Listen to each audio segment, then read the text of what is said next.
Le Seigneur dit à l'ange de l'église de Thyatire, ce que vous avez retenu jusqu'à ce que je vienne. Apocalypse 2,25. À l'ange de l'église de Sardes, il déclare, je viendrai comme un voleur et tu ne sauras pas à quelle heure je viendrai à toi. Apocalypse 3,3. Et à l'ange de l'église de Philadelphie, le Seigneur met en garde, je viens rapidement. Apocalypse 3,11. Le Seigneur parle de son retour à ces trois églises. Nous présumons donc que le caractère en particulier de ces trois églises se manifestera jusqu'à son retour. L'église de Laodicée est la dernière de la liste. Ce qui la caractérise continuera d'exister avec l'état des trois églises déjà citées, jusqu'au retour du Seigneur. Étant donné que le Seigneur parle de son retour aux trois églises de Thyatire, de Sardes et de Philadelphie, le moment de ce retour doit être de plus en plus imminent. En fait, ces paroles indiquent une telle progression à l'église de Thyatire. Par exemple, il dit « jusqu'à ce que je vienne », comme si son retour était encore éloigné. À l'église de Sardes, cependant le Seigneur déclare « je viendrai sur toi », voulant dire que son retour est plus défini. À l'église de Philadelphie déclare « je viens rapidement », voulant nous montrer que son retour est imminent.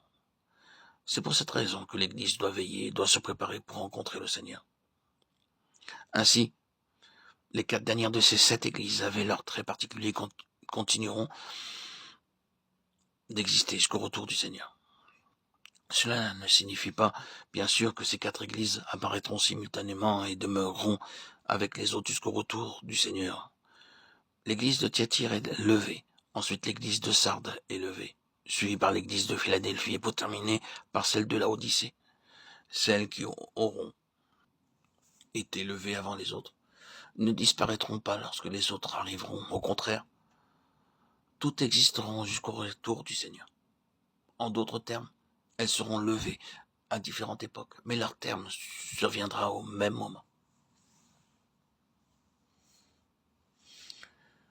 La principale raison de notre étude du livre de l'Apocalypse est de connaître qui est Jésus-Christ.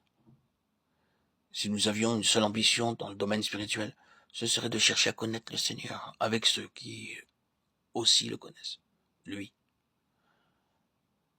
Connaître le Seigneur n'est pas un mot vide de sens. Nul, parmi ceux qui le connaissent vraiment, ne peut manquer de tomber à ses pieds. Et seul celui qui se prosterne devant le Seigneur recevra de sa part une responsabilité spirituelle. Permettez-moi de vous demander, quelle est votre connaissance du Seigneur? Quel fardeau avez-vous pour l'Église de Dieu? Si vous êtes fidèle et retenez ce que vous avez en demeurant ferme dans la foi, vous resplendirez comme les étoiles dans le ciel, et vous deviendrez des vases utiles dans la main droite du Seigneur.